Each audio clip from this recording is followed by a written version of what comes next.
Hello, and welcome to The Essential Reads. My name is Isaac, and my goal is to bring to you a bunch of classic audiobooks in an easy and accessible way.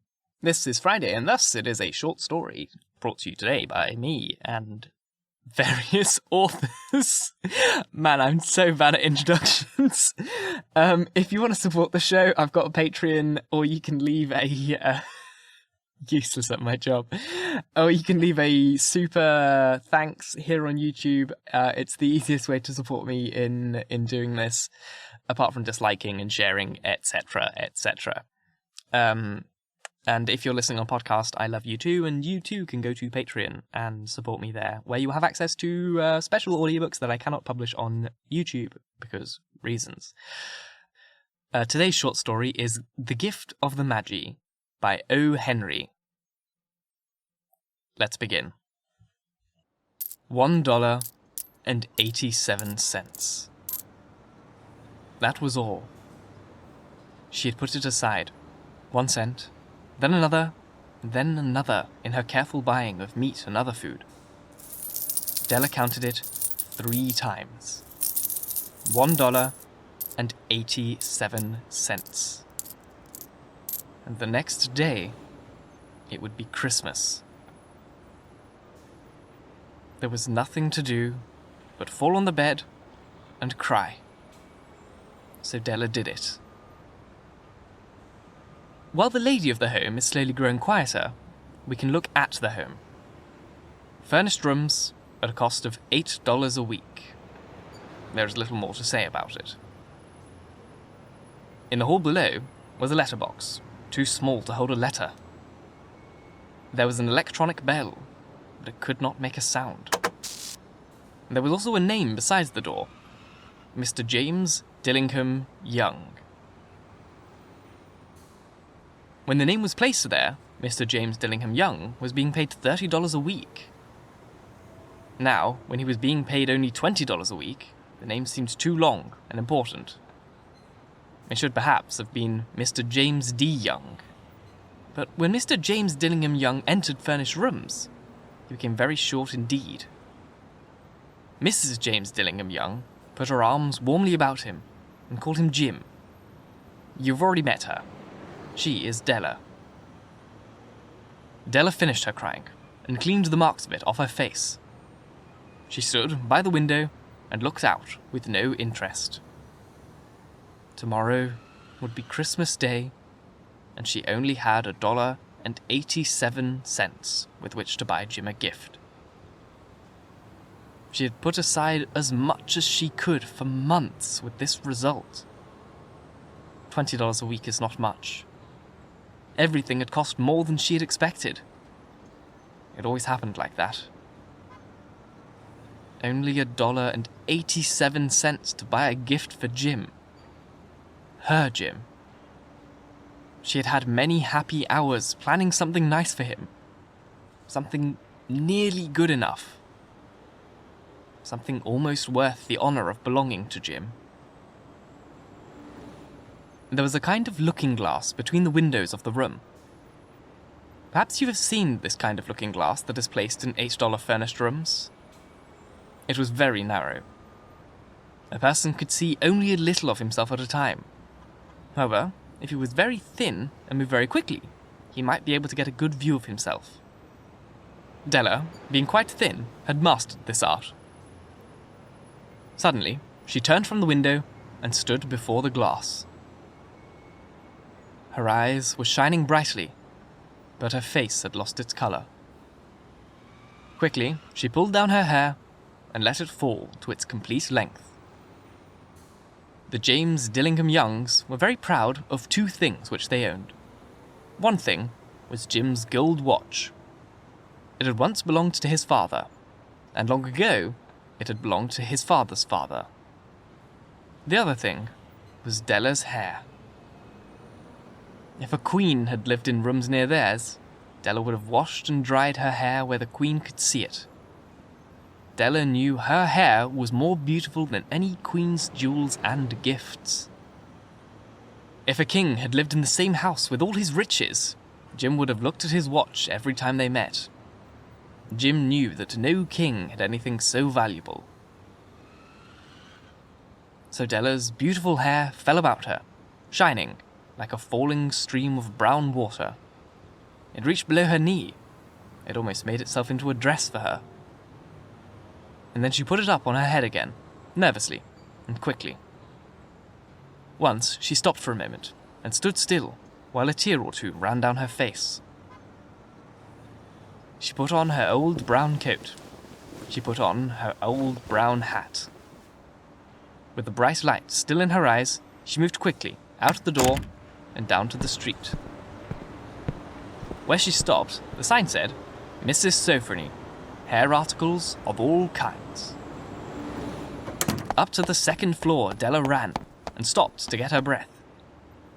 Mrs. Sofronie, large, too white, cold-eyed, looked at her.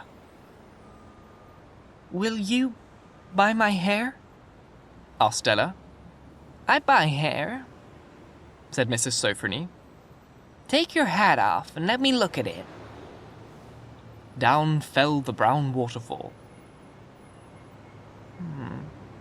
$20, said Mrs. Sofronie, lifting the hair to feel its weight. "Give it to me, quick," said Della. Oh, and the next 2 hours seemed to fly. She was going from one shop to another to find a gift for Jim.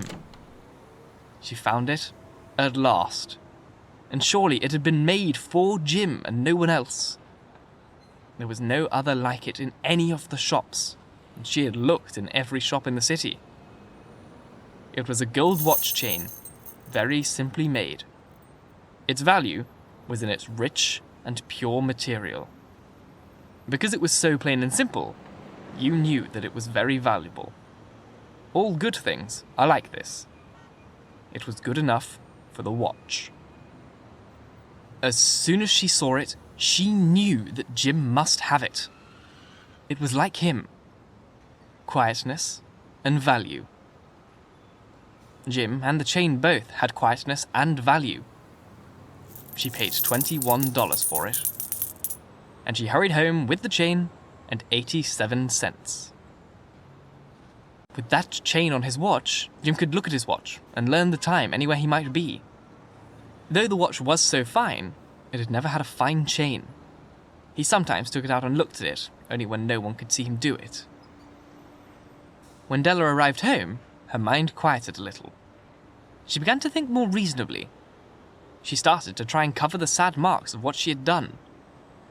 Love and large-hearted giving, when added together, can leave deep marks. It is never easy to cover these marks, dear friends. Never easy. Within 40 minutes, her head looked a little better. With her short hair, she looked wonderfully like a schoolboy. She stood at the looking glass for a long time. "If Jim doesn't kill me," she said to herself, "before he looks at me a second time, he'll say I look like a girl who sings and dances for money. But what could I do? Oh, what could I do with $1.87? At 7, Jim's dinner was ready for him. Jim was never late.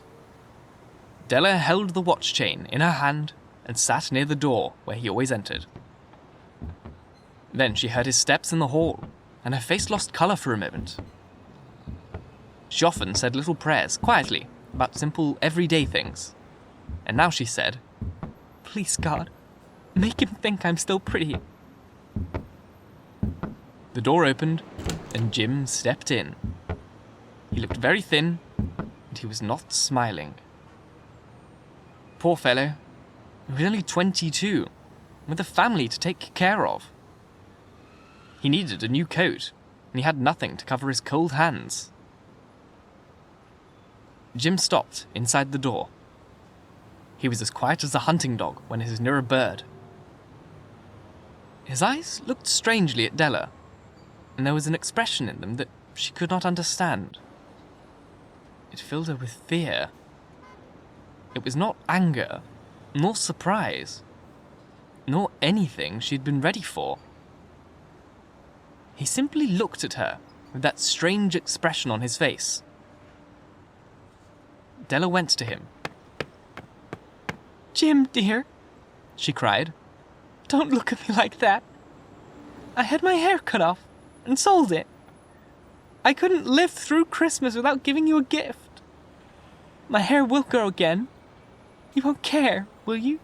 My hair grows very fast. It's Christmas, Jim. Let's be happy. You don't know what a beautiful, nice gift I got for you. You've cut off your hair? Jim asked slowly. He seemed to labour to understand what had happened. He seemed not to feel sure he knew. Cut it off and sold it, said Della. Don't you like me now? I'm me, Jim. I'm the same me without my hair. Jim looked around the room. You say your hair is gone, he said. You don't have to look for it, said Della. It's sold, I tell you. Sold and gone, too. It's the night before Christmas, boy. Be good to me, because I sold it for you. Maybe the hairs of my head could be counted, she said, but no one could ever count my love for you. Shall we eat dinner, Jim? Jim put his arms around Della. For 10 seconds, let us look in another direction. $8 a week. $8 a week, or $1 million a year. How different are they? Someone may give you an answer, but it will be wrong. The Magi brought valuable gifts, but that was not among them. My meaning will be explained soon. From inside the coat, Jim took something, tied in paper. He threw it upon the table. I want you to understand me, Dell, he said. Nothing like a haircut could make me love you any less. But if you open that, maybe you'll know what I felt when I came in. White fingers pulled off the paper, and then a cry of joy, and then a change to tears. For there laid the combs that Della had seen in a shop window and loved for a long time. Beautiful combs, with jewels perfect for her beautiful hair. She had known they'd cost too much for her to buy them. She had looked at them without the least hope of owning them. And now they were hers, but her hair was gone. But she held them to her heart, and at last was able to look up and say, My hair grows so fast, Jim. And then she jumped up and cried, Oh! Oh! Jim had not yet seen his beautiful gift. She held it out to him in her open hand. The gold seemed to shine softly, as if with her own warm and loving spirit. Isn't it perfect, Jim? I hunted all over town to find it. You'll have to look at your watch 100 times a day now. Give me your watch. I want to see how they look together. Jim sat down and smiled. Della, said he, let's put our Christmas gifts away and keep them a while. They're too good to use now. I sold the watch to get the money to buy the combs. And now I think we should have our dinner. The Magi, as you know, were wise men. Wonderfully wise men who brought gifts to the newborn Christ child. They were the first to give Christmas gifts. Being wise, their gifts were doubtless wise ones. And here, I have told you the story of two children who were not wise. Each sold the most valuable thing he owned in order to buy a gift for the other. But let me speak a last word to the wise of these days. Of all who give gifts, these two were the most wise. Of all who give and receive gifts, such as they are the most wise. Everywhere they are the wise ones. They are the Magi. Thank you so very much for listening. If you enjoyed, please like, comment, share, all that jazz, and if you really enjoyed, do subscribe, because there is more to come. If you really liked, then please go check out the Patreon. It is, like I said earlier, the easiest way to support me, and if that's not your thing, but you're here on YouTube, you can leave me a super thanks, and it's like a little donation you give to me to make turning this into my full-time job a lot easier, which will allow me to produce more content for you. And if you're listening on podcast, have a wonderful time. I love you very much, and I shall see you all in a couple of days with another chapter of Huckleberry Finn. Once again, thank you very much for listening, and until next time, bye-bye.